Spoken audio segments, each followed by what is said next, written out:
जय गुरु जी। शुक्राना गुरु जी। अनंतम शुक्राना मेरे मालिक। जय जय गुरु जी। हमारे प्यारे गुरु जी की महिमा अपरंपार है। गुरु जी की शरण में एक बार आ गए, अपना हाथ सही में गुरु जी को पकड़ा दिया, फिर हमें निश्चिंत होकर अपनी ज़िंदगी की गाड़ी भगा सकते हैं।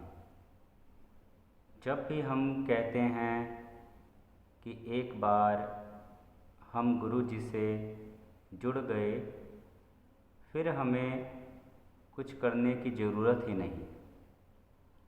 इसका शाब्दिक अर्थ है, जबकि ये लाइन अपने में आध्यात्मिक मतलब समझा रहा है। संगत समझती है कि अब उसे कोई काम ही नहीं करना पड़ा। हमें इसका सही अर्थ समझना है। कर्म तो हमने करना ही है। कर्म नहीं किए तो उस लोक का क्या, इस लोक में भी शांति नहीं मिलेगी। जिस रोल में हमें आज ईश्वर ने रखा है, उस रोल से संबंधित सभी कर्म को करने से ही हमारा कर्म बंधन नहीं बनेगा। अन्यथा इन कर्मों से कामचोरी तो हमें भुगतनी ही पड़ेगी।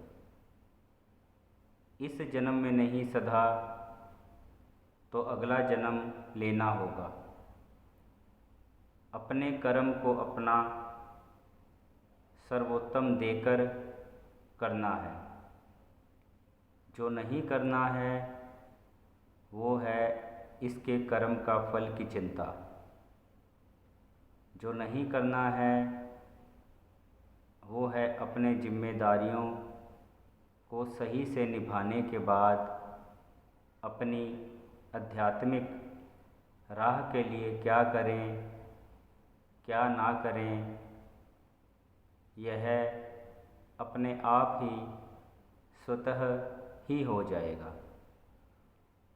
अब जैसे संगत जी, हमारे बच्चे बाहर गए हैं। जब बच्चे बाहर जाते हैं, हम उनके लिए असुरक्षा का अनुभव करते हैं और हर वक्त खुद भी परेशान रहते हैं और बच्चे को भी परेशान करते हैं, पूछ पूछ कर कि वो कहाँ है, ठीक है। ऐसा हमें नहीं करना है संगत जी। हमने अपनी जिम्मेदारी अच्छे से निभाकर उसे तैयार किया है। अब उसे उसके हिस्से का अनुभव होने देना चाहिए। ऐसा ही हम अपने शादीशुदा बच्चों की ज़िंदगी में करते हैं। संगत जी, हम उसके भाग्य विधाता बिल्कुल नहीं हैं। जिसने उसे इस धरती पर भेजा है, उसने उसका पूरा पैकेज बना दिया है। हम कितना भी हाथ पैर मार लें, हम कुछ भी ना तो उसे दे सकते हैं, ना ही उससे कुछ ले सकते हैं। ऐसे में उल्टे सीधे कर्म कर हम अपना ही नुकसान करते हैं। आज यदि माँ होने से ज़्यादा महत्व अपने ऑफिशियल कामों को दे रही है, तो वो कर्म ही बना रही है। सृष्टि ने उसे स्त्री महिला रूप में भेजा ही है कुछ खास जिम्मेदारियां निभाने के लिए। उसे पूरा किए बिना कहाँ मुक्ति मिलेगी। संगत कह रही है, मुझे याद है जब मैं ऑफिस जाया करती थी, मेरे से गुरुजी कहते रहते थे कि तुम्हें 2 अनमोल रत्न दिए हैं, उसे पाल। और सही में उन्होंने मुझे दोनों बच्चों के पालन पोषण में लगा दिया। मुझे सतगुरु जी ने समझाया कि यदि मुझे कभी पैसों की कमी होगी तभी तो काम करने की ज़रूरत है, और जो सामाजिक रुतबा, ओहदा और इज्जत जो मुझे नहीं मिल पाएगा उससे हर पल मेरे कर्म ही कटेंगे, और वही हो भी रहा है। वो संगत महिला कहती हैं कि आज मुझे कहीं कोई अफसोस नहीं है कि मैंने काम करना क्यों छोड़ा। हाँ, कभी कभी किसी के ताने से जब अंदर से विचलित हो जाती हूँ तो प्यारे गुरु जी का वो मैसेज याद कर लेती हूँ, जब मुझे गुरु जी ने किसी माध्यम से ये सांत्वना दिया कि मुझे इस तरह से किसी बड़े काम के लिए तैयार किया जा रहा है। भगवान का गुणगान करने से बड़ा कोई काम हो ही नहीं सकता। आज जो सेवा मिली है उसे मेरे जन्मों जन्मों के कर्म कटवा रहे हैं गुरु जी, और मुक्ति की तरफ अग्रसेन कर रहे हैं। क्या दुनिया का कोई भी काम ये गारंटी ले सकता है कि जो भी होगा ठीक ही होगा? पर यहाँ हम गारंटी के साथ जीते हैं कि जो भी होगा हमारे साथ ठीक ही होगा, चंगा ही होगा, क्योंकि हम जब गुरु जी के पास हैं तो हमारा कुछ बुरा हो ही नहीं सकता। गुरु जी का हर काम एक फुल पैकेज की तरह होता है। ऐसा नहीं कि हम हेल्थ दे दिया और जीवन ही नहीं है।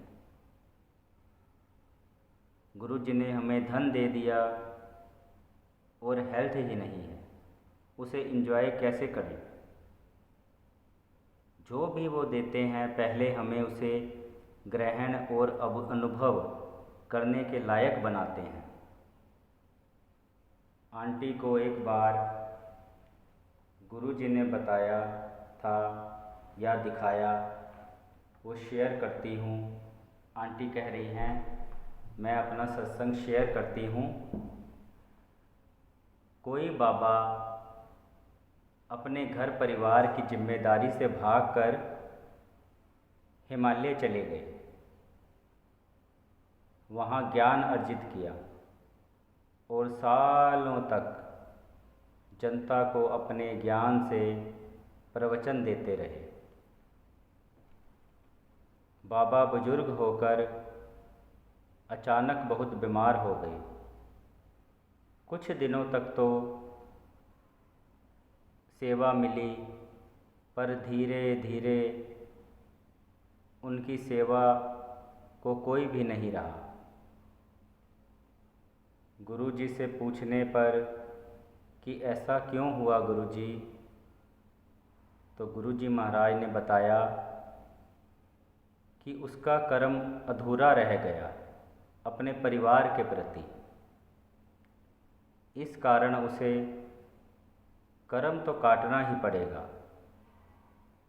और गुरु जी से पूछने पर कि इतने दिनों तक जो प्रवचन दिए, जो ज्ञान सिखाया जनता को, उसे लोगों ने क्यों नहीं समझा? तो गुरुजी महाराज ने बताया कि ये कलयुग है और लोग प्रवचन सुन भर लेते हैं बट उसे मानते नहीं। यही कारण रहा है कि हमारे गुरुजी ने कभी प्रवचन नहीं दिया, सभी प्रैक्टिकल ही करा कर दिखाते हैं। जब उस बाबा की तकलीफ़ बढ़ गई, उन्होंने ईश्वर से सवाल किया तो वही जवाब दिया गया। फिर बाबा ने कहा कि उसे कर्म तो काटना ही है, कर्म तो काटना ही है, पर किसी को तो प्रभु मेरी मदद के लिए भेज दें, कोई तो मेरी मदद करे। तो एक 10 या 12 वर्ष का बच्चा आता है, वही रात दिन उस बाबा की सेवा कर रहा है। 3 साल, 3.5 साल तक ऐसा चलता रहा। जब बाबा के जाने की बारी आई तो बाबा ने ईश्वर को अपना दर्शन देने के लिए पुकारा। बाबा ईश्वर को पुकार रहे हैं तो ईश्वर ने पूछा कि किस रूप में दर्शन चाहते हो बाबा? तो बाबा ने कहा, मेरे आराध्य श्री कृष्ण के रूप में आओ और मुझे दर्शन दो। वहीं वह बच्चा जो 3 साल से बाबा की सेवा में था, वहीं उपस्थित बच्चा श्री कृष्ण के रूप में परिवर्तित हो गया और कहा कि वो उनकी भक्ति से खुश हैं, इस कारण खुद ही उनके कर्म काटने में सहायता की और कर्म को जल्द ही ख़त्म करा दिया। हम कोई भी हों, हमें अपनी भूमिका सही तरह से करनी ही पड़ेगी। जैसे कि बहुत बार हम अंकल या आंटी को देखते हैं कि वो किसी अच्छे ओहदे पर हैं तो वो अपने घर की जिम्मेदारियों से मुंह छिपाते रहते हैं।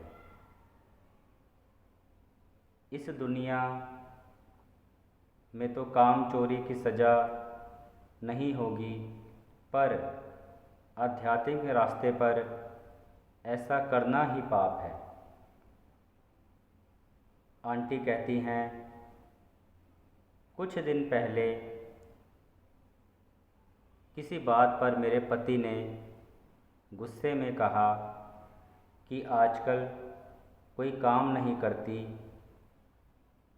तो आंटी कहती है, मुझे बहुत तकलीफ़ महसूस हुई कि इस बीमार अवस्था में मैं जिस तरह से पूरे घर को संतुलन में रख पा रही हूँ, ये तो ऐसे ही इतना ज़्यादा काम हुआ और ये उल्टी तोहमत लगा रहे हैं। एक तरह से गुरु जी से शिकायत कर रही हैं आंटी कि अब ये सुनने को क्या मिल रहा है। दूसरे ही दिन गुरु जी ने मुझे लगभग 10 गुने ज़्यादा काम में लगा दिया और मेरे पास करने के अलावा कोई ऑप्शन ही नहीं था। घर में पेंटिंग उसी वक्त शुरू हुआ, जैसे कह रहे हों, ये लो अब बताओ। ऐसे भी पहले भी जो काम मुझसे हो रहा था वो गुरु जी की मेहर ही थी, गुरु जी की कृपा ही थी, वरना कहाँ मुझसे पार लगना था। इतने लंबे समय तक और ये गलती हो गई, 10 गुना काम भी करवा के स्थिति वही रही। यानी गुरुजी ने समझा दिया कि करने वाले वही हैं, हमारा शरीर सिर्फ दिखता है, करते वही हैं, वरना इस शरीर को तो बूंद बूंद बदला सा जा रहा है, इसमें मेरा कहने लायक कुछ रहा ही नहीं। संगत जी, हमें अपना 100% देना चाहिए। जिस काम को भी हम कर रहे हैं, हमारी सच्ची भावना गुरु जी तक पहुंच जाती है। परिणाम तो हमारे कर्म फल के हिसाब से गुरु जी तय करते हैं, पर कर्म काटने के लिए बस अपने काम के प्रति सच्चा होना जरूरी है। गुरु जी हमेशा हमें हमारे साथ हमारा हाथ बटाने के लिए ही होते हैं। किसी न किसी रूप में हम बस भरोसा रखें, गुरु जी हर पल हर क्षण हमारे साथ ही हैं। गुरु जी महाराज हमेशा हमारे साथ ही होते हैं, बस हमें अपने अंदर मन से उनको देखना है। तो यकीन जानिए संगत जी, आपको महसूस हो जाएगा कि गुरु जी महाराज पल पल हमारे साथ ही हैं। जय गुरु जी, शुक्राना गुरु जी, अनंतम शुक्राना मेरे मालिक। जय जय गुरु जी, शुक्राना गुरु जी। गुरु जी महाराज सारी संगत नू ब्लेस करो, सारी दुनिया नू ब्लेस करो मेरे मालिक। अपने चरनां नाल जोड़ी रखो, साडे गुनाहां नू बख्श दवो गुरु जी। असी रोम रोम गुनहगार हाँ, साडे गुनाहां नू बख्शो, साडे पापां दा अंत करो मेरे मालिक। असी चंगे माड़े जिस तरह दे भी हाँ, तेरे बच्चे हाँ मेरे मालिक। तुसी ही रहमत करनी है, तुसी ही करना नाल जोड़ना है, तुसी ही साडे कर्मां नू कटना है, साडे कीते पापां दी माफ़ी तुसी ही देनी है मेरी मालिक। क्योंकि तुसी ही निरंकार हो, तुसी ही वाहिगुरु हो। सतगुरु जी सरबत दा भला करो, सब ते मेहर करो। महाराज एक तुसी ही कृपा करनी है, एक तुहाडा ही आसरा लिया है। तुहाडे बिना असी अधूरे हाँ मेरे मालिक। तुसी बांह फड़ी है, हुण कदी साडी बांह छड्डना ना, सानू चरनां नाल जोड़ के रखना। संगत जी यही अरदास करया करो कि गुरु जी महाराज सानू चरनां दा विछोड़ा ना दई। साडी उंगली फड़ी है, साडी बांह फड़ी है, ते जद तक साडी जिंदगी है, साडी स्वासां ने महाराज तुहाडी दित्ती जितनी साडी स्वासां ने, तद तक असी तेरे चरनां दे दास रहीए, तेरे चरनां नाल जुड़े रहिए ताकि साडा इस दुनिया विच आना ते इस दुनिया तो जाना सफल हो जाए। गुरु जी महाराज किरपा करो, सारी संगत नूं ब्लेस करो, सारी दुनिया नूं ब्लेस करो मेरे मालिक। जय जय गुरु जी, शुकराना गुरु जी, अनंतम शुकराना मेरे मालिक। जय गुरु जी, जय गुरु जी, जय गुरु जी।